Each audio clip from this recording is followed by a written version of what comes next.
A partir de agora, a Rádio Imperial passa a apresentar Nós Servimos, um programa com a produção e direção do Lions Clube Quitandinha. A apresentação, Dr. Paulo Magno.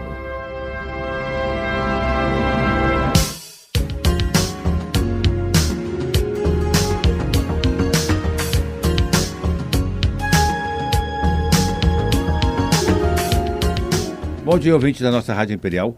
Aqui estamos mais uma vez com o nosso programa. Nós servimos um programa do Lions Clube Petrópolis Quitandinha. Desculpa. Hoje estaremos entrevistando aqui o Dr. André Bezerra, médico endocrinologista. Estaremos falando sobre diabetes, em comemoração ao Dia Mundial do Diabetes, que foi no dia 14, último passado aqui, de novembro. Então, o Lions é um clube de serviço que tem muita atenção com o diabetes, porque, como vocês vão perceber pelo decorrer da entrevista, é uma doença que pode levar à falência dos órgãos, inclusive à morte. Vamos bater um papo aqui, vamos conhecer melhor o que é o diabetes realmente. Que muitas pessoas erradamente falam a diabetes, é o diabetes. Por favor, gente, há alguns repórteres que a gente ouve aí, inclusive, falando a diabetes, não é a, é o diabetes, tá? Vamos falar as coisinhas direitinho, né? Bom dia, doutor André. Bom dia, Paulo. Muito obrigado pela oportunidade. Realmente é um tema muito importante, ainda mais nessa semana que passou, em que comemorou-se o Dia Mundial de Atenção ao Diabetes, no dia 14, terça-feira. Exatamente. E é uma doença grave que as pessoas precisam estar alertas quanto a isso. Né? Vamos lá. Doutor André, o que é ser um médico endocrinologista? Bom, a endocrinologia é a área da medicina que trata das glândulas que produzem e secretam hormônios normalmente para o interior da corrente sanguínea. Né? O endo é para o interior da corrente, o crinos, né, que é a secreção. Então são as glândulas que modulam o funcionamento do corpo, como a tireoide, a reprodução, como os ovários e os testículos, as suprarrenais, glândulas importantes que modulam a produção de energia, modulam o equilíbrio entre sódio e potássio no sangue, e fornecem também substrato para ovários e testículos, e a parte endócrina do pâncreas. O pâncreas tem uma parte endócrina que secreta a insulina, o hormônio necessário para armazenar a energia, a glicose, secreta outros hormônios também, o glucagon, que se opõe à insulina, que faz com que haja uma produção maior de glicose para o sangue, principalmente mediando esse trabalho pelo fígado. E o pâncreas tem a parte exócrina, que não é com o endocrinologista, que secreta enzimas digestivas, né? Além disso, a endocrinologia, né, lida com o crescimento, porque a maioria dessas glândulas é controlada pela hipófise ou pituitária. Né? Nós lidamos também com as doenças metabólicas do osso, que são relacionadas aos hormônios da paratiroide, ao metabolismo da vitamina D, enfim, é uma área. E há algum tempo também aquilo que acham que é uma única incumbência do endocrinologista, que é o tratamento da obesidade. A obesidade também faz parte, claro, da endocrinologia. Perfeitamente. O que é precisamente o diabetes? O diabetes é uma doença caracterizada pelo aumento da glicose no sangue, né? E esse aumento da glicose no sangue ele se dá por nenhuma secreção de insulina ou por secreção de insulina insuficiente para superar a resistência muscular à ação da insulina. Né? Então, o diabetes, isso leva a um aumento da glicose no sangue, e esse aumento da glicose no sangue leva a lesão em vários órgãos. A gente pode dizer que é uma lesão em todos os órgãos. Antigamente dizia-se que estudar a sífilis era estudar todo o funcionamento do organismo, era estudar toda a anatomia, toda a patologia. Hoje a gente pode dizer a mesma coisa do diabetes. Não há um órgão no corpo que não sofra com a glicose cronicamente elevada. A gente tem essa visão que a gente acompanha mais de perto em relação à retina, os rins, os nervos periféricos, mas o diabetes ataca todos os órgãos, o pulmão, o osso, enfim. É uma doença grave, caracterizada pela elevação da glicose no sangue. Certo. O que vem a ser a hiperglicemia? A hiperglicemia, como o nome diz, a glicemia é o nível de glicose no sangue. Perfeito. Hiperglicemia. A glicose seria o açúcar, vamos dizer assim. É o açúcar simples. Né? Não, a glicose é o açúcar simples, é a unidade energética de todo ser vivo. Perfeito. Né? E ela precisa, a gente precisa da glicose, como todo ser vivo precisa de glicose para viver, e ela precisa ser utilizada por todos os órgãos para a gente funcionar. A glicemia é o nível de glicose no sangue. A hiperglicemia é quando ocorre uma elevação além dos níveis considerados normais de glicose no sangue. Qual é este nível normal de glicose? No não diabético, esse nível normal é entre 70 e 99 miligramas por decilitro de sangue. Quem já está acima deste nível de 99 de 99 a 125 em jejum, é caracterizado como pré-diabetes, que é um termo Nós que vamos falar sobre isso. Nem muita gente fala. O diabetes é caracterizado por medidas acima de 125 em jejum em mais de uma vez, e outros testes que a gente pode falar no decorrer do programa. Perfeito. Quais são os tipos de diabetes que existem? Os dois principais tipos de diabetes são os diabetes do tipo 1, que é uma doença autoimune, ou seja, o sistema imunológico da pessoa deixa de reconhecer as células do pâncreas que secretam insulina, as células beta, e as destrói. Essa destruição leva a uma necessidade absoluta de insulina para preservar a vida. Então, diabetes tipo 1 antigamente era caracterizado como diabetes insulino-dependente ou diabetes infanto-juvenil, mas essa caracterização foi modificada porque não se deve caracterizar uma doença pelo seu tratamento, nem tampouco ele aparece só na criança ou na adolescência, ou seja, o diabetes tipo 1 a gente sabe pode aparecer em qualquer fase da vida. E o diabetes tipo 2, que é o grande problema epidemiológico atualmente da humanidade, um dos grandes problemas, e que cerca de 90% dos diabéticos é portador de diabetes tipo 2, que ocorre por conta de um cansaço do pâncreas ao longo da vida, se esforçando para superar essa resistência muscular à ação da insulina, porque a pessoa desde cedo, desde quando é jovem, magra, tem exames de pressão normais, é sedentária, não controla a alimentação e desenvolve obesidade ou sobrepeso. Perfeitamente. Desculpa, existem outros subtipos de diabetes, que eu acho que os dois grandes grupos são esses. Né? Mais conhecidos, mais atuantes, que as pessoas mais, vamos dizer assim, são acometidas. Né? Quais as principais complicações que o diabetes pode provocar?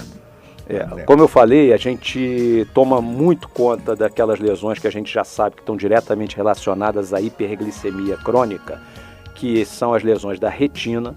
Então, a retinopatia, a doença da retina do diabetes, que a longo prazo pode levar à cegueira, que inclusive é a principal causa de cegueira. Olha a importância do assunto que nós estamos abordando. É a principal causa de cegueira adquirida, é o diabetes. A lesão renal, que leva à perda da função renal. O diabetes também é a principal causa de perda de função renal, com indicação de diálise. E uma lesão neurológica, que leva a lesão em qualquer nervo no corpo, mas é mais comum levar a lesão em nervos dos pés, das pernas, que podem a longo prazo, com diabetes mal controlado, levar a uma perda de sensibilidade. A pessoa fica com áreas do corpo anestesiadas. Como isso ocorre de forma mais frequente em pés e pernas, ela não sente eventuais ferimentos e aí aumenta o risco de amputação. Diabetes também é a principal causa de amputação de membros inferiores. Olha só, quanta consequência o diabetes pode trazer às pessoas. O diabetes também pode causar impotência sexual, não é, doutora? Sim, o diabetes pode causar impotência sexual, como ele pode também vir acompanhado de impotência sexual. A impotência sexual, às vezes, já é um sinal de saúde deteriorada do seu ponto de vista cardiovascular, é um fator de risco cardiovascular, porque é um sinal de que o endotélio, que é um tapete que recobre as artérias e que a gente achava que tinha uma função só anatômica ali, histológica, ele não, ele é um grande órgão que mantém as artérias dilatadas, e isso, a impotência sexual, é um sinal de disfunção endotelial, o que me leva também a chamar a atenção para a grande complicação do diabetes, que nós falamos das complicações diretamente relacionadas à hiperglicemia, mas não citei aquela que vai atingir entre 7 a 8 de cada 10 diabéticos, que é a doença cardiovascular. Olha só. Então, o diabetes, ele é considerado, existe alguma discussão em relação a isso, mas é bom que as pessoas entendam que o diabetes, principalmente o diabetes no adulto, ele é considerado um fator de risco cardiovascular equivalente a pessoa já ter tido um infarto. Olha. Então, a chance de um diabético que teve seu diagnóstico na idade adulta ou que tem diabetes há mais de 10 anos, de ter um primeiro infarto ou um primeiro isquemia cerebral é igual de um ex-infartado que não tem diabetes, tem de ter o segundo. Pode ter o segundo. E aí essas pessoas têm que controlar muito bem, não só a sua glicose, mas o seu colesterol, parar de fumar, controlar bem a sua pressão. A disfunção erétil no diabetes, como consequência do diabetes, a impotência, tem causas neurológicas e vasculares. E como causa vascular, chama a atenção como um fator de risco cardiovascular também. Perfeito. Mas também, além da hiperglicemia, existe o hipoglicêmico, a hipoglicemia. Normalmente a hipoglicemia é uma consequência do tratamento. A hipoglicemia no diabetes é o que nós chamamos de uma iatrogenia, ou seja, é uma consequência do tratamento médico. Ela é muito relacionada ao uso de insulina. Somente o diabetes tipo 1, que só pode se tratar com insulina, tem hipoglicemias frequentemente, geralmente leves, mas às vezes podem ocorrer hipoglicemias graves, que precisa de auxílio de terceira internação hospitalar. E alguns medicamentos por via oral, até os medicamentos mais antigos utilizados, que são as sulfonilureias, eles também podem provocar hipoglicemias, às vezes até prolongadas. A hipoglicemia, a gente sempre se preocupou com ela como um fator agudo de risco cerebral, mas hoje a gente sabe que a hipoglicemia é também um fator de risco cardiovascular. Quer dizer, a hiperglicemia vamos dizer, é o aumento do açúcar. Isso. E a hipo é a diminuição acentuada do açúcar no sangue. Todos os dois são prejudiciais. Né? A hiperglicemia é a grande causa das doenças. A gente não deve temer tratar direito o diabetes por medo de hipoglicemia. Até porque para diabetes do tipo 2, a gente tem classes terapêuticas, a maior parte das classes terapêuticas para diabetes tipo 2 não provoca hipoglicemia. Né?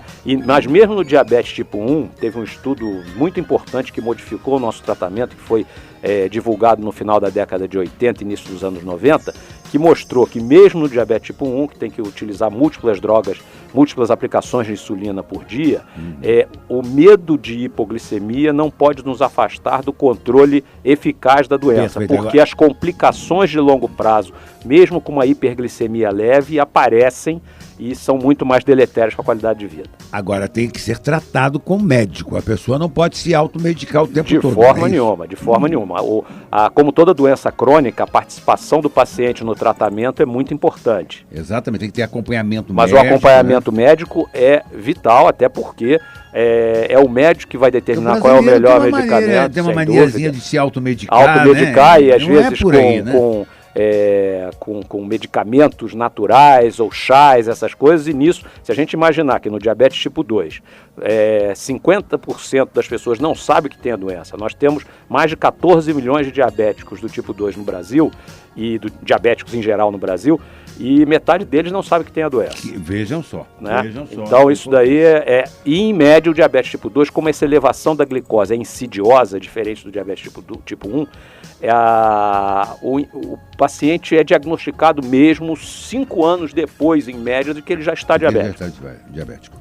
Quais os sinais do diabetes? A doença é traiçoeira até porque ela, em níveis moderadamente altos de glicemia, ela dá pouco ou nenhum sintoma, né? Então, o diabetes ele é uma doença traiçoeira porque a pessoa quase não tem sintomas. Quando a glicose começa a subir demais, começa a haver uma perda de glicose pela urina. Com isso, há uma saída excessiva de água pela urina, então a pessoa começa a urinar mais. Esse aumento da urina é correspondido com o aumento da sede. Em algumas situações, como não há captação de glicose pelo músculo, começa a haver uma sinalização de que existe fome celular, então o corpo busca outras fontes de energia, então a pessoa emagrece com a glicose subindo muito. Então seriam sim, os 3 principais sintomas. Às vezes também, agudamente, isso não tem a ver com a lesão da retina, uma alteração na refração dos olhos, ou seja, há uma alteração na visão, a visão pode se tornar turva, enfim, né? Que pode ser também um sintoma inicial da doença aí. Exatamente, então isso é importante. As pessoas que às vezes costumam sentir ter esse tipo de problemas, realmente, de sintomas, e não ligam. E não é bem assim que a coisa anda, né? A gente tem que prestar atenção, porque o nosso corpo reflete aquilo que ele está sentindo. E a gente vai empurrando, vai deixando o barco rolar, depois quando corre, aí a casa já caiu, aí não adianta mais nada. Aí é só Fabrício de Matos mesmo. Como se pode diagnosticar que alguém seja portador de diabetes? Como é feito esse diagnóstico? Como eu falei no início do programa, em vigência de um desses sintomas clássicos que eu citei, urinando muito, bebendo muita água, emagrecendo sem uma causa aparente, uma glicose no sangue acima de 200, que pode ser em jejum ou fora do jejum, isso é diagnóstico de diabetes. Como eu tinha falado no início do programa, 2 medidas em jejum acima de 125 miligramas por decilitro. 2 medidas do sangue. Do sangue. 2 medidas no sangue, ponta do dedo pode ajudar na farmácia, mas não é diagnóstico. 2 medidas acima de 125, a um intervalo não inferior a um mês. Um teste que às vezes é feito quando há dúvida, que é o chamado teste oral de tolerância à glicose, antigamente era chamado de curva glicêmica, em que a pessoa vai em jejum para o laboratório, colhe sangue, toma uma quantidade de um monossacarídeo, destrose, dissolvida em glicose, em água, e 2 horas depois colhe o sangue novamente. Quando esse sangue 2 horas depois está acima de 200, é o diagnóstico de diabetes. E um método que nós há muito tempo utilizamos para acompanhar o diabetes, que é importante os ouvintes saberem, a gente acompanha o nível médio da glicose no sangue através dessa medida que é chamada hemoglobina glicada ou glicosilada, que mede nos últimos 2-3 meses, comandou a média da glicose. 2 medidas também separadas aí por 2-3 meses, acima de 6,5, também é considerado diagnóstico de diabetes. Olha só, isso é muito importante a gente ficar sabendo. Onde é possível fazer exames para se diagnosticar o diabetes? Bom, os exames são feitos nos laboratórios, qualquer laboratório faz a glicemia. A glicemia é um exame muito simples. Lembrar aquilo que eu comentei, a pessoa que tem sintomas, fatalmente basta uma medida de glicose, mesmo que não esteja em jejum, né, para ver se ela tem diabetes, ou seja, a pessoa que está urinando muito, bebendo muita água ou perdendo muito peso de forma inexplicável, entrar no laboratório, não estou em jejum, não tem problema. Se o resultado deu acima de 200, essa pessoa está com diabetes e ela deve procurar um médico. Então, olha aí, prestem bem atenção nisso, porque é muito importante esse tipo de aviso. Quais as pessoas portadoras de fatores de risco? Sim. O grande fator de risco de desenvolver diabetes do tipo 2, que é a grande causa de diabetes, é obesidade, é ganhar peso. Esse é o principal fator de risco. Isso é o grande problema hoje da nossa população. É verdade. Né? Principalmente dentro da população jovem. Né? Sim, população jovem e aquilo. Os jovens que não têm bons hábitos, mas que ainda são magros porque são jovens, tem que abrir o olho também. Né? A maioria desses diabéticos hoje com 50, 60 anos foi magro com exames de pressão normais. Então, isso é uma doença do armazenamento energético excessivo, vamos dizer assim, né? A gente armazena muita energia porque a gente, biologicamente, como qualquer animal, é preparado para isso. E a gente deve ficar alerta também quando essa gordura está localizada na cintura. Né? Então, a gordura na barriga chama mais atenção para isso. Uma gordura localizada. Sim. Né? E a história familiar, evidentemente. Lógico que agora, tem antecedentes. O sobrepeso e a obesidade, principalmente na área da barriga, eles conferem um risco maior do que ter pai e mãe com diabetes. Então é uma doença potencialmente prevenível, desde que a pessoa tenha uma aderência a um estilo de vida saudável, com controle alimentar, atividade física regular. Mas a história familiar é muito importante, a presença de hipertensão arterial, a presença de alterações nas gorduras no sangue, principalmente uma elevação de triglicerídeo, diminuição de HDL. Nas mulheres férteis, o diagnóstico de ovário policístico, que é uma síndrome muito comum que leva à irregularidade menstrual, com aumento de pelos, acne, infertilidade. Mulheres com história prévia de gestações com elevação da glicemia ou com feto nascido com mais de 4 quilos. Tudo isso são sinais de que essa pessoa pode desenvolver diabetes no futuro e que deve ser investigada. Quando e claro, você diz a partir de uma criança certa idade. Nasceu com mais de 4 quilos, a criança que nasceu? A criança que nasceu. Né? Criança nasceu com mais de 4 quilos já é um sinal de que... Gordura não é saúde não, gente. Não, nunca foi. Apesar no passado nisso, né? Terem achado isso. Pois é, né? Nasceu com 4,5 kg, maravilha. Sim, maravilha, vai ver depois. E para a mãe isso é um sinal perigoso. Exatamente. Existe, então, uma relação entre obesidade e diabetes. Relação nítida, direta, e a gente pode dizer que em termos de diabetes tipo 2, o percentual de diabetes tipo 2 que não é obeso ou tem sobrepeso é muito pequeno. A gente vê aí, hoje a juventude se alimentando muito mal, diga-se de passagem, né? Os fast foods são muito grandes responsáveis, por isso. Não só os fast foods, mas a própria relação que a gente aprende a ter com comida desde criança, né? Em que a gente vive uma ilusão de que a gente é a única espécie que não vai ficar doente se comer à vontade. Somos eternos. Cuida-se mais da alimentação do cachorro da casa do que das crianças. Então, isso é uma coisa que eu falo no consultório inúmeras vezes.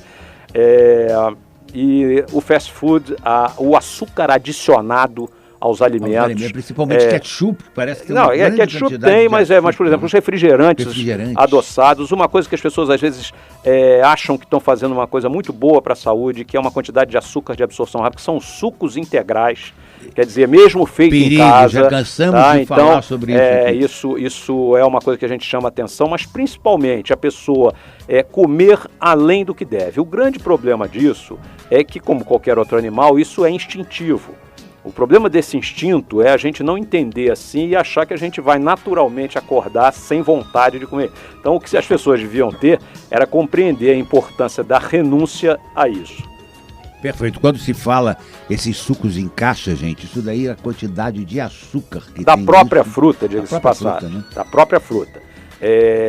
E mesmo, vou falar, Paulo, que a fruta, o suco de fruta feito em casa, só com a polpa da fruta, fornece uma quantidade muito grande de sacarose, frutose. A frutose é um monossacarídeo, assim como a glicose é um monossacarídeo, e que provoca infiltração gordurosa do fígado, que é um outro grande problema relacionado a isso, relacionado à obesidade. A obesidade, o ganho de peso, sobrepeso, principalmente nessa área abdominal, ela é responsável não só pelo diabetes, mas pela hipertensão, pela doença cardiovascular. Recentemente, dados desse mês que passou, 13 tipos diferentes de câncer. Olha só. Enfim, e a hepatite por gordura, que ultrapassou a hepatite C como principal causa de hepatite crônica. E hepatite é outra doença gravíssima. E que acompanha esse quadro de diabetes tipo 2 também. Pois vejam só. Como se pode prevenir o diabetes? Infelizmente, até aqui, em relação ao diabetes do tipo 1, a doença autoimune, a gente não tem um método preventivo. Mas em relação ao diabetes tipo 2, a gente pode prevenir tranquilamente e, idealmente, enquanto a gente é jovem, magro, tem exames de pressão normais, fazendo atividade física regular e tendo uma rotina alimentar em que a gente ingira pouca comida. E que abra mão desses alimentos mais ricos em energia, que não é só o açúcar, é ricos em energia, ou seja, mesmo alimentos salgados, ricos em farináceos brancos, tudo isso. Né? A gente tem hoje em dia muita controvérsia em relação a isso no âmbito da medicina, mas a gente tem que lidar com o conhecimento que a gente tem no momento, e isso a gente sabe. Para resumir, a gente deve ingerir menos do que a gente gasta. A gente não deve achar que vai conseguir fazer isso o tempo todo, porque isso é contra o instinto de sobrevivência básico. Mas a gente consegue fazer isso. Né? Adoram comer, sentam na frente, vão na churrascaria, mas o problema é a obediência constante a essa glutonice. Ele pode ocasionalmente fazer isso, mas na maior parte do tempo ele deve evitar fazer isso. Isso surte algum efeito também. O melhor sinal disso é que ele, se ainda não ganhou peso, ele não ganha com o avanço da idade, que é um problema, que é a principal causa de ganho de peso. E quem já tem um peso excessivo, esse pequeno cuidado que ele toma em ser mais ativo e em reduzir a maior parte do tempo que essa pessoa consegue a ingesta alimentar, ele vai ter uma perda que não precisa ser nem uma perda notada, mas vai frear o avanço daquele mecanismo que vai levar à doença. Pois então é importante também o exercício físico. Muito importante, né? Muito importante. Não só no tratamento, como na prevenção. Na prevenção. Então são fatores que podem prevenir você se tornar um diabético. Porque o sedentarismo é uma desgraça em todos os sentidos. Com certeza. Não resta a menor dúvida. Bom, nós vamos fazer um intervalozinho comercial aqui, já voltamos já. Estamos apresentando Nós Servimos, um programa do Lions Clube Quitandinha e a apresentação de Dr. Paulo Magno.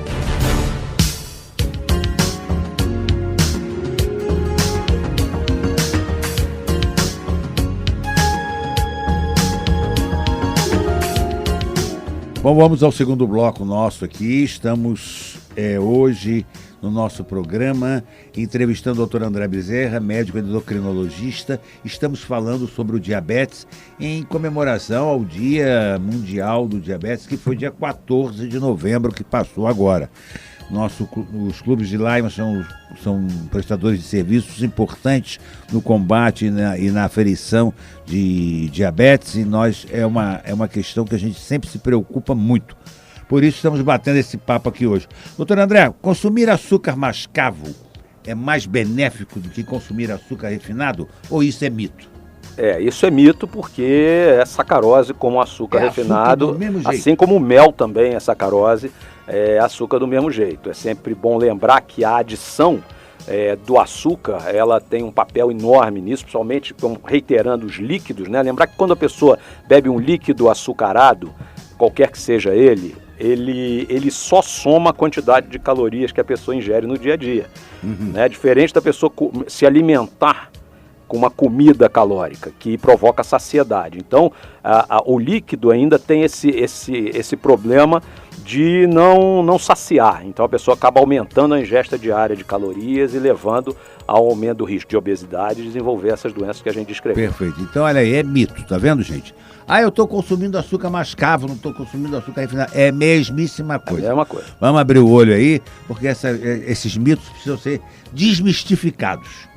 Vamos lá. O estilo de vida, a pessoa pode influenciar na preservação ou na qualidade de vida que o portador de diabetes vem a ter? Com certeza. A gente falou da prevenção, mas o cuidado alimentar e a atividade física é um fator muito importante também no tratamento, tanto do diabetes tipo 2 quanto no diabetes do tipo 1. Né? No diabetes do tipo 1, isso vai levar a uma diminuição das necessidades diárias de insulina, né? E isso leva a um menor ganho de peso quando a pessoa com diabetes tipo 1 se trata melhor. E no diabetes do tipo 2, como é a causa da doença, começar a praticar um estilo de vida saudável, reduzindo a ingesta calórica diária e fazendo atividade física. Precisamos queimar o açúcar. Exatamente. Dar oportunidade ao corpo, ao invés de armazenar, gastar essa energia. Exato. Por isso, às vezes, a gente não deve nem criticar quando a criança é muito energética. Pelo contrário, as pessoas têm que ser indivíduos energéticos a vida inteira. A vida inteira, né? Existe aquela pessoa que possa ser chamada de pré-diabético? Sim, isso é isso? Isso é uma discussão muito grande dentro até da endocrinologia. Porque uma vez eu cheguei para o médico e disse assim, eu tive um pré-infarto. Ele disse, você não teve um pré-infarto, você teve um infarto e foi socorrido a tempo. Exato, eu acho que ele falou corretamente. Em relação ao pré-diabetes, o argumento que se usa para dizer, não existe pré-diabetes, é menos porque questionando a faixa que é considerado pré-diabetes. Vamos explicar o que é considerado pré-diabetes. Certo. A gente falou que o diagnóstico é acima de 125 e que o normal é até 99. E quem está nessa zona entre 100 e 125? A gente chama de pré-diabetes ou de hiperglicemia de jejum.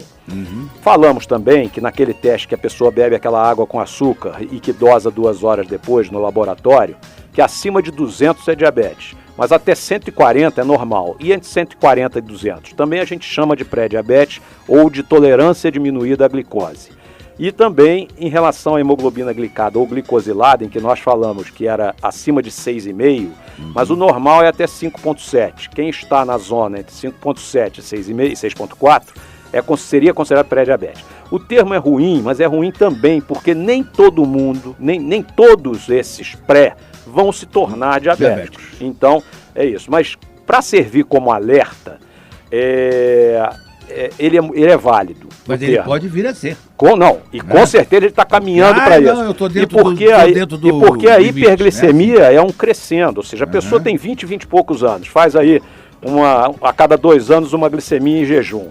E essa glicemia dá entre 70 e 80, se entre os 30 e 40 ele faz esse de 2 em 2 anos, essa glicemia em jejum, ela começa a ficar entre 80 e 90. Entre os 40 e 50, ela começa a ficar entre 90 e 100, tem que abrir o olho que essa pessoa está se tornando diabética. Isso é muito importante. Então, o ideal é que ela aprenda a prevenir enquanto está entre 70 e 80. Exatamente, porque é melhor prevenir do que remediar, né, Até porque no diagnóstico de diabetes tipo 2, a gente sabe que cerca de 70% das células do pâncreas que produzem insulina já foi para o espaço. Olha só, olha aí, olha como é importante. O número de crianças com diabetes pode se transformar em uma epidemia, André? O diabetes tipo 2, que antigamente era chamado de diabetes do adulto, Ele hoje está, aliás, como todas essas doenças crônicas, ele está aparecendo cada vez mais cedo, né? Hipertensão, a própria doença cardiovascular e tal. E o diabetes do tipo 2. Criança com hipertensão, né? E o diabetes do tipo 2, ele, que é uma doença que leva tempo para aparecer, ele também pode aparecer em crianças. E Estados Unidos e Japão hoje tem mais adolescentes com diabetes tipo 2 do que com diabetes do tipo 1, principalmente Estados Unidos por causa da obesidade. Veja só, isso é proveniente justamente do que a gente fala, da má alimentação, do sedentarismo. Hoje as pessoas comem diante da televisão, fazem tudo diante da televisão, não se levantam, tem controle remoto para tudo. Antigamente, até o ato da gente levantar da poltrona para ir mudar de canal, já fazia o exercício. Hoje a gente não faz mais nada. Sem dúvida, essa combinação. Aperta o botão e fica sentado, não faz absolutamente mais nada. Essa combinação de tecnologia com a nossa vontade de ficar... complicando a vida da gente, né? Quais os tipos de tratamento para diabéticos? Bom, o diabetes tipo 1, como eu falei, o único tratamento é insulina. A insulina em múltiplas aplicações diárias, tentando imitar o que é a secreção normal de insulina de uma pessoa não diabética. A insulina é aquela injeçãozinha que a gente toma que por ser... com aquela agulha pequenininha, isso, né? Pode ser dessa forma, e existe também um método que é por uma bomba de infusão, que é colocado um catéter no subcutâneo, e essa bomba fica infundindo insulina a taxas fixas e variáveis na hora das refeições, também tem isso. É muito importante o indivíduo que usa insulina medir a glicose na ponta do dedo, seja ele diabetes tipo 1 ou diabetes tipo 2. Geralmente os médicos ensinam a pessoa a controlar isso, né? Você tem que ter um aparelhinho. Isso é vital, tem que ter um aparelho, tem que medir antes de cada refeição e sempre que necessário. Isso é importante que você fala, medir antes de cada refeição. Isso, a princípio também para ver o controle, às vezes nós solicitamos medir também depois da refeição. Isso no diabetes tipo 1. O diabetes tipo 2 tem uma gama enorme de tratamento, é porque a origem do diabetes tipo 2 é diferente. E vários órgãos concorrem contra o organismo para aparecer o diabetes tipo 2. Então hoje a gente tem múltiplos medicamentos, múltiplas classes de tratamento de diabetes tipo 2, como eu havia falado antes. Grande parte delas não provoca hipoglicemia, que é o grande limitador do tratamento, mas que a gente não deve temê-la e não tratar direito o indivíduo. Então a maioria das classes de medicamentos por via oral ou não, para tratar diabetes tipo 2 não provoca hipoglicemia. Hoje a gente tem medicamentos injetáveis também que não são insulina para tratar diabetes tipo 2. Tem múltiplas drogas por via oral, algumas que eliminam a glicose pela urina, fazendo com que a glicose no sangue desça, e aí a pessoa até emagrece, controla melhor a pressão. Existem medicamentos injetáveis que ajudam a pessoa no controle da alimentação, medicamentos por via oral que ajudam a preservar também um pouco essa capacidade de secreção do pâncreas. O grande medicamento para diabetes tipo 2, que é gratuito, que é a metformina, que é uma medicação muito boa, que deve ser usada no diabetes tipo 2, e o diabetes tipo 2 deve entender que ele eventualmente vai usar insulina. Então essa história de quem usa insulina é tipo 1, não, como a gente já falou, a gente não classifica o diabetes pelo seu tratamento, né? Uma pessoa que seja diabética, ela consegue sobreviver normalmente, seguindo os padrões e as orientações médicas? Ela consegue ter uma qualidade de vida normal? Sim, ela consegue, ela deve entender que é portadora de uma doença crônica. O diabetes do tipo 1 é uma doença crônica que cobra muito do indivíduo no seu dia a dia, ela tem que dedicar um pouco de tempo no dia a dia dela àquilo, comparado com a pessoa sem diabetes, ela tem não limitações, mas porque a gente tem contagem de carboidrato, tudo isso que leva a pessoa a ter uma vida social até normal, trabalho, tudo isso normal, mas ela tem que ter aquele cuidado de medir a sua glicose, aplicar a sua insulina, tudo isso. Por que a insulina deve ser aplicada, assim como esses outros medicamentos que são chamados análogos GLP-1, análogo de um hormônio? Porque eles são pequenas proteínas e o estômago digere a proteína. Por isso a insulina não pode ser, pelo menos não se conseguiu até aqui, ser administrada por uma via menos desagradável, por uma via oral. Já se tentou fazer insulina por via respiratória, até aqui não deu certo, chegou a ser lançada no mercado.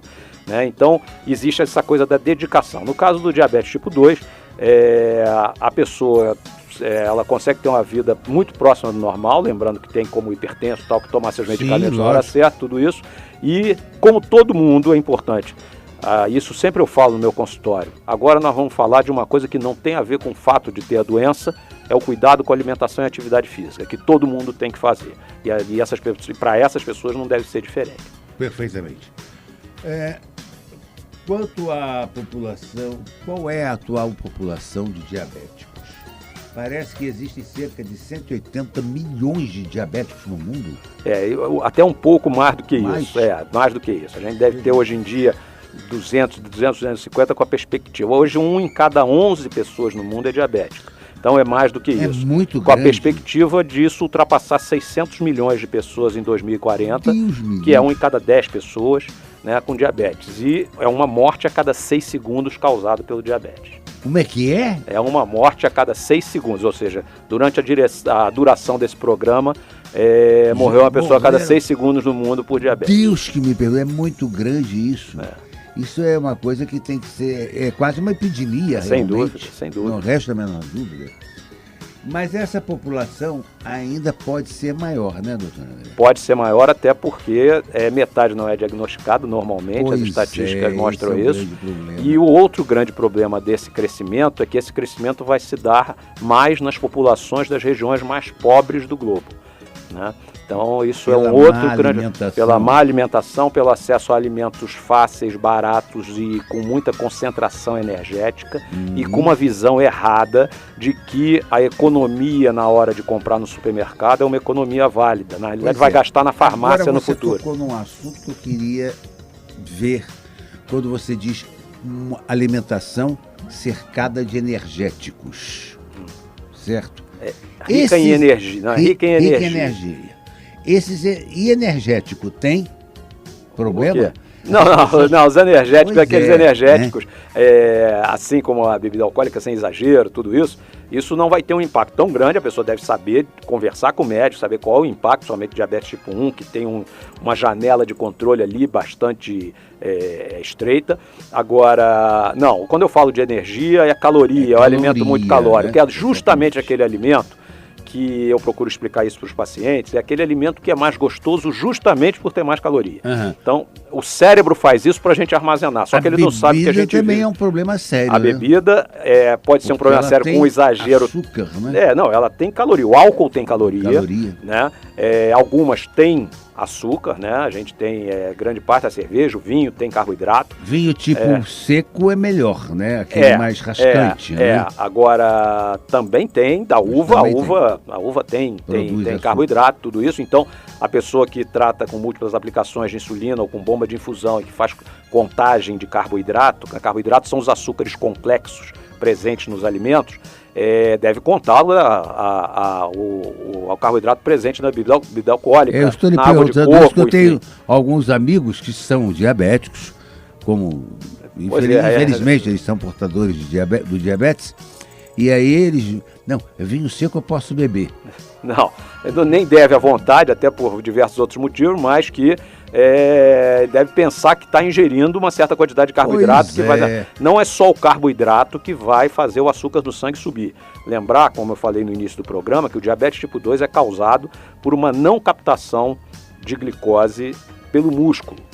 O músculo se torna resistente à ação da glicose. Por quê? Porque com o sedentarismo e o ganho de peso, o músculo começa a receber grandes quantidades de gordura que ele armazena. A gente falou de gordura no fígado. É mais ou menos proporcional a quantidade de gordura no músculo em relação à gordura no fígado. E o músculo com gordura, ele está com um tanque cheio de uma gasolina mais barata e mais potente que a glicose, e ele deixa de captar glicose. É uma bombazinha que está se armazenando, então, né? A fornecer energia em excesso para o organismo é sempre uma aposta ruim em relação à manutenção da saúde futura.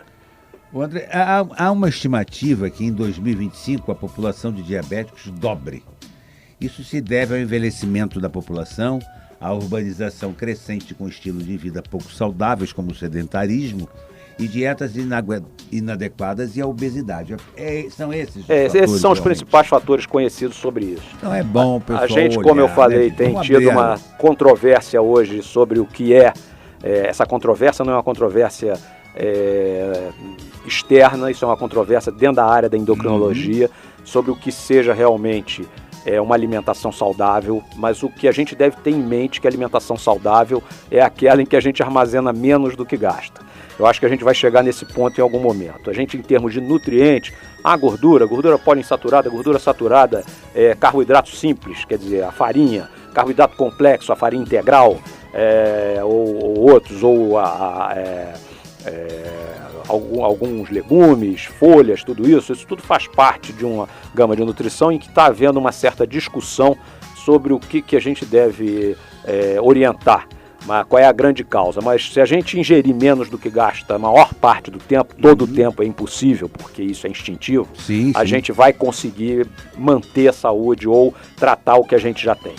Vamos agora só saber uma coisa aqui.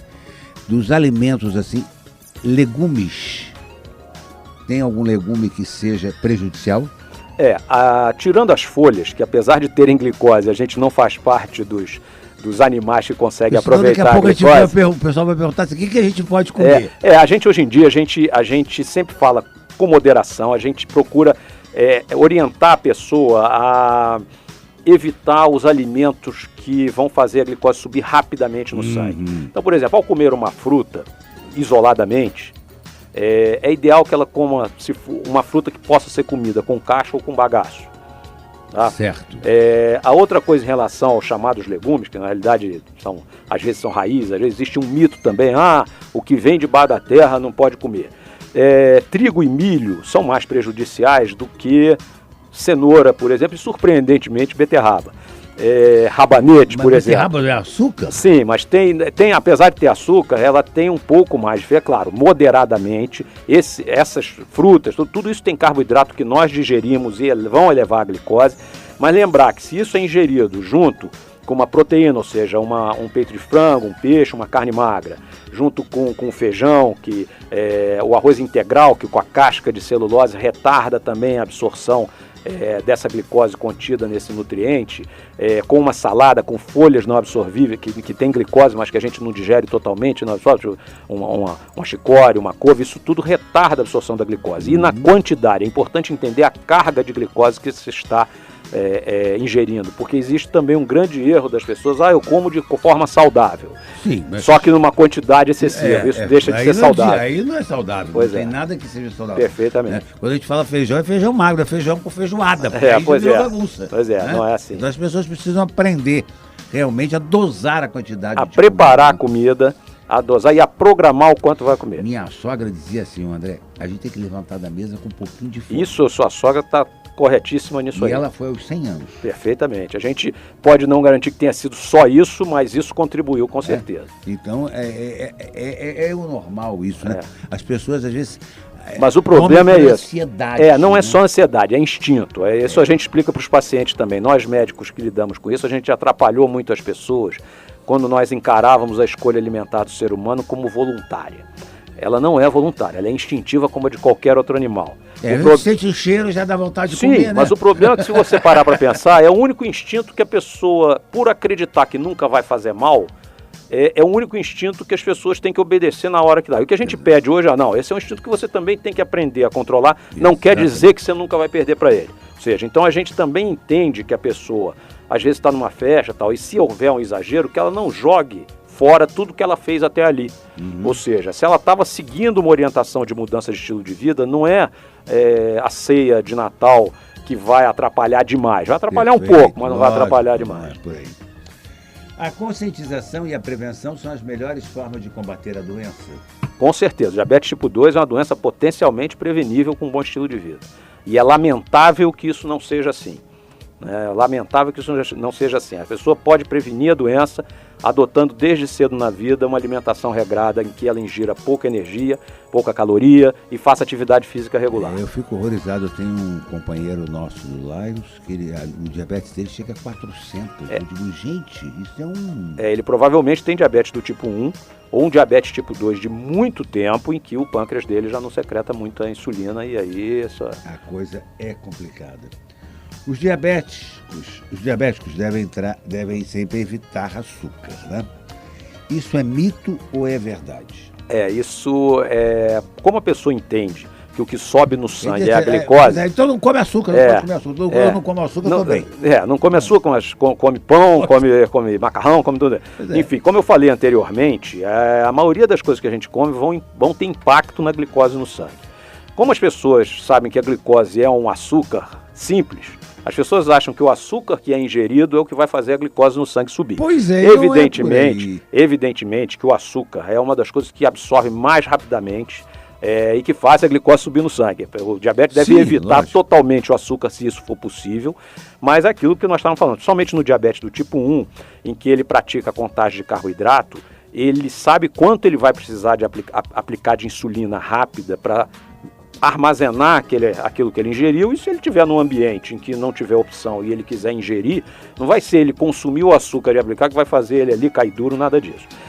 Como o açúcar refinado é uma fonte de energia, de concentração muito elevada, e nós estamos falando aqui o tempo todo que a gente deve evitar os alimentos que têm uma concentração de energia muito elevada, é isso. Agora, a pessoa que ingere 2 pães franceses está ingerindo muito mais glicose do que uma pessoa que come uma fatia fina de uma goiabada.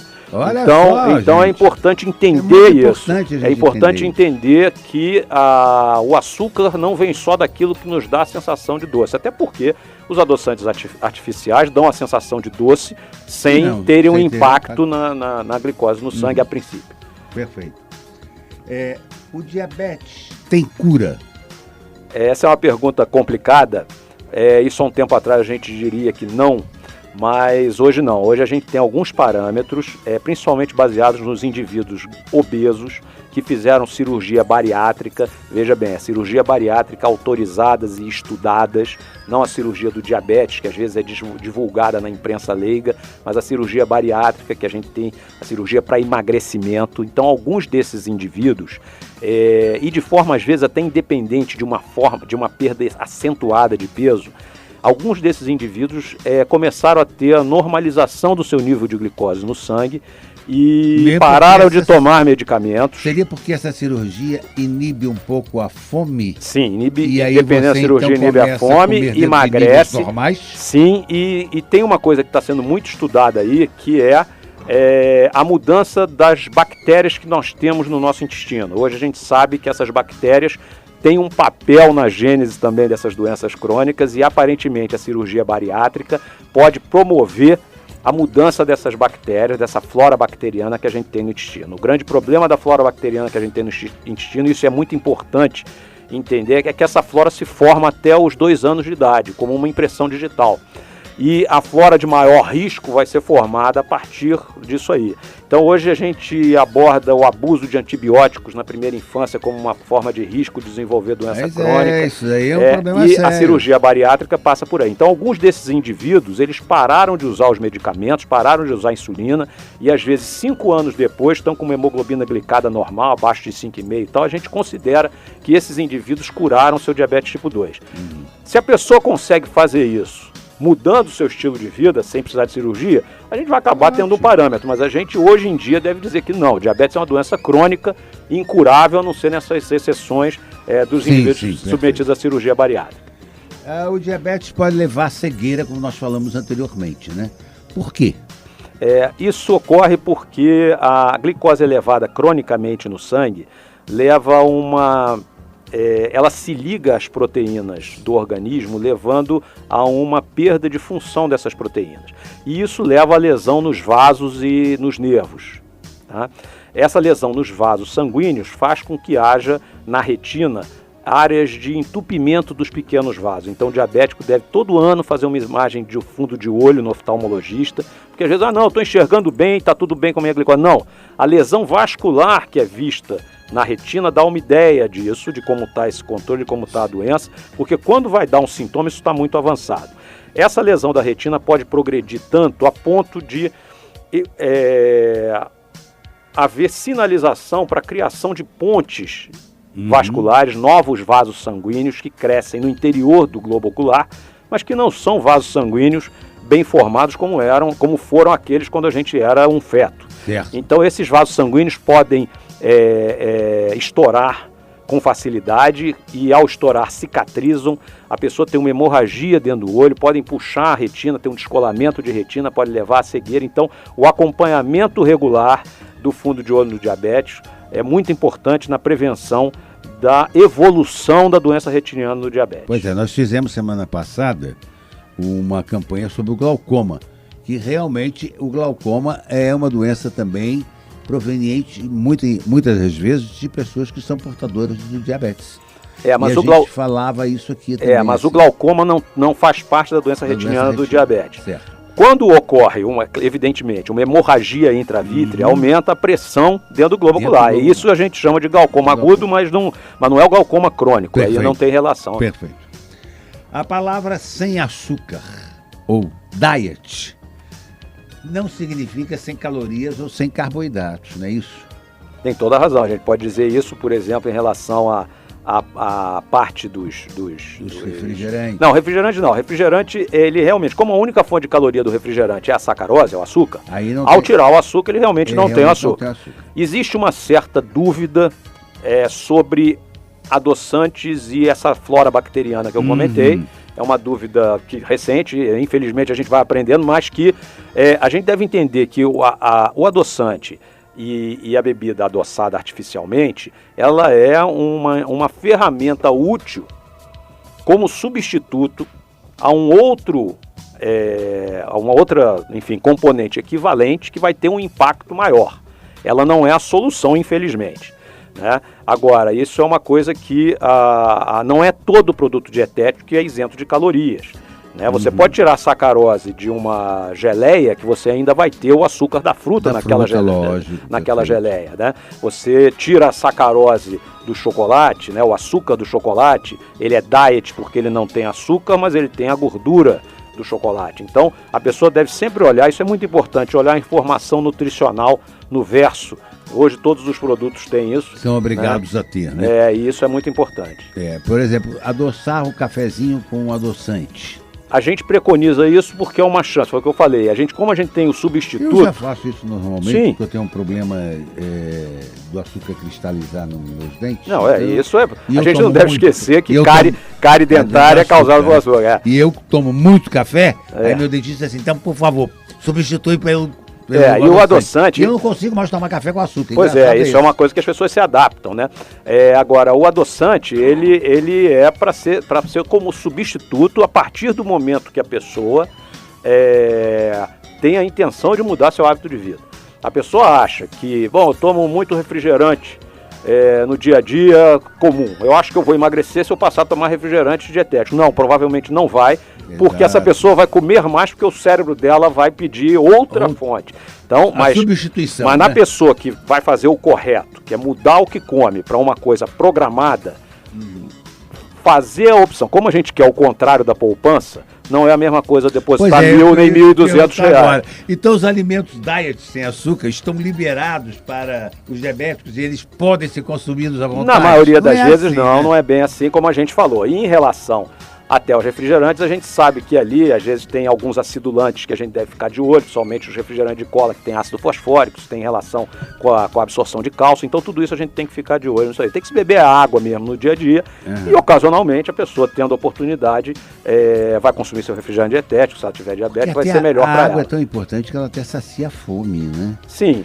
Dizem que o bom seria nós tomarmos um copo d'água 1 hora antes de cada alimentação. Sim, mas a questão aí é que o nosso cérebro ele tem um limiar de saciedade, ele se sente saciado, ele é regulado para sobrevivência na savana africana, não aqui onde a gente vive. Esse é o grande problema disso que a gente está conversando aqui. É verdade. Né?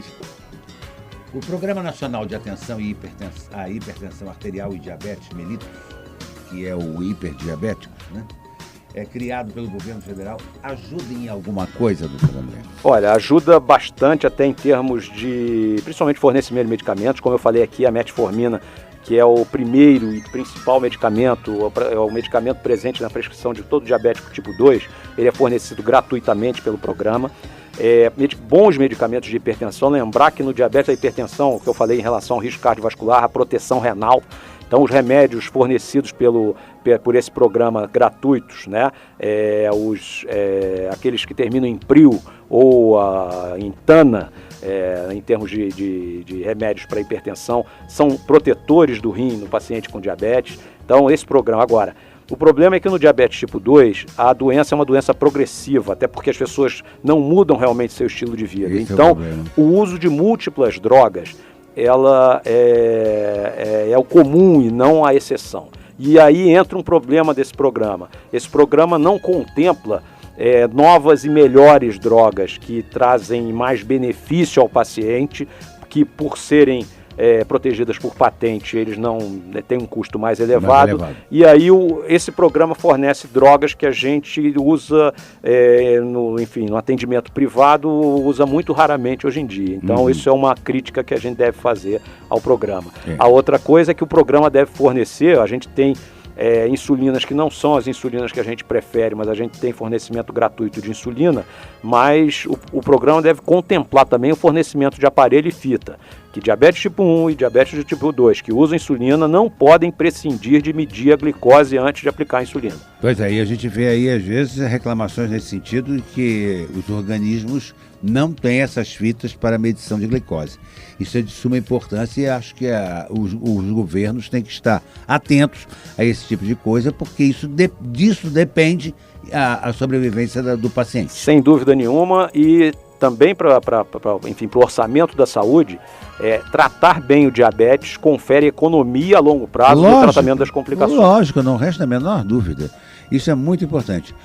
Bom, nós estamos chegando ao final do nosso programa. Gostaríamos de agradecer ao Dr. André Bezerra a participação aqui. Acho que foi de suma importância.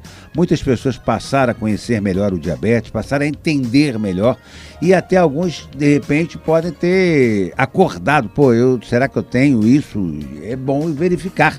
Um exame é rápido, é fácil de ser percebido, de ser diagnosticado. Basta um simples exame de sangue no laboratório e você vai ver se você é ou não portador do diabetes, porque às vezes você tem a sintomatologia, mas não tem o problema. Então você precisa saber se você realmente é portador do diabetes ou não.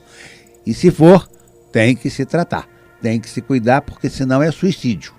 Né, doutor André? Com certeza. E além do exame no laboratório, essas campanhas com a glicose na ponta do dedo também são úteis. A gente falou que o diagnóstico é baseado no exame de sangue, mas isso, se a pessoa quer saber, essas campanhas que são feitas de tempo nós fazemos isso no Lions. Nós vamos ter agora no próximo dia 25, mais um pit stop da saúde lá no Alto da Serra. Vamos fazer medição de glicose. As pessoas que quiserem vão em jejum lá e nós vamos fazer também essa medição de glicose para as pessoas saberem se são ou não portadoras do diabetes. É importante. Acho que hoje em dia nós temos tantas coisas que são oferecidas e as pessoas não aparecem, não se cuidam e depois arcam com as consequências mais sérias. Ignorar a doença, eu sempre falo isso, a doença não ignora a pessoa. Lógico, não resta a menor dúvida. Doutor André, queria agradecer a sua predisposição de vir aqui neste sábado para esse bate-papo gostoso aí sobre o diabetes. Gostoso não, sobre um bate-papo que foi gostoso, que foi um bate-papo esclarecedor. Né? Não que seja gostoso a gente ter diabetes, muito pelo contrário. Mas agradecer a sua presença aqui e deixar os nossos microfones para a sua despedida e algo mais que você queira acrescentar aí sobre a doença. Eu agradeço a oportunidade de esclarecer, espero que tenha sido bastante útil no esclarecimento dessa doença terrível, que as pessoas realmente fiquem alertas, não só em relação ao diagnóstico, como em relação à prevenção. Muita gente fica esperando a doença aparecer. Isso é a pior aposta. Eu falo com os pacientes que as pessoas fazem aposta com a natureza para ver quando vão perder. Então não vale a pena. Sempre. Mas muito obrigado também pela honra do convite e pela oportunidade de conversar aqui com vocês nessa manhã. Nós é que agradecemos a sua atenção aí dispensada. Queremos agradecer aí ao William e ao Lucas na técnica e deixar agora o nosso programa com o Plantão Imperial com o Joênis de Souza, nosso amigo. Um abraço aí ao Joênis. E depois, o sábado, o show do Roberto com o Jorge Luiz. Um abraço a todos, até semana que vem com mais uma entrevista aqui, com mais um bate-papo sobre um assunto de interesse da nossa comunidade. Um abraço a todos, fui!